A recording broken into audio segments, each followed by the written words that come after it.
Alright guys, let's start with the cos function.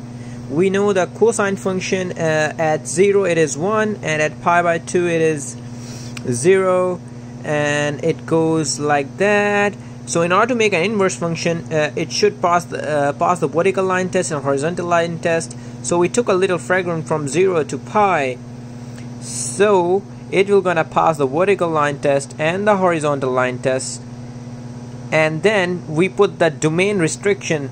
So what we're gonna do is we make, for the inverse function, we make the x-axis as y and y-axis x. So the pi by 2, the angle measures go to the y-axis, and the side measures, or the value, will go on the x-axis. So here is right there, and we make a reflection x equal to y to make it equal. Is what it looks like. Alright, the maximum domain value will be from -1 to +1 on x-axis, and the range value will be the maximum negative pi to pi, negative pi to pi. Right? Sorry, from 0 to pi. Right? From 0 to pi. So here it is. And then the equation wise, it should look like that. And if we just look at the sine functions, the sine function is just like that, and then the reflection is like, we take the only fragment from 0 to pi by 2, same in the negative side of negative pi by 2, and then the fragment will gonna help us because the upper portion, the lower portion will be the reflection, it will be inverse function, and that one on the upper portion.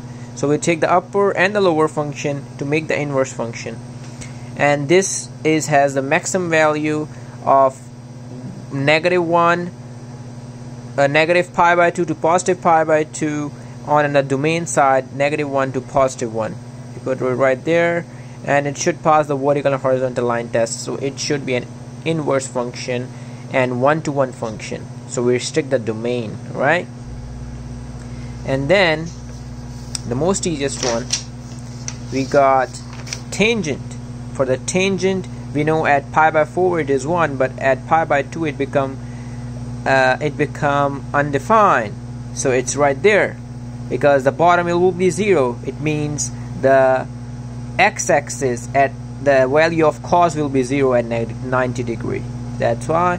And the x-axis become y and y become x, so it will give us the angle measure as a result. And if we put the sides, right? And the condition domain value will be negative infinity to positive infinity. It will go from negative infinity to positive infinity, and the range section would be from negative pi by 2 to positive pi by 2, but it never touches it, right there. And it should be only one-to-one function when it will pass the vertical and horizontal line test. That's it.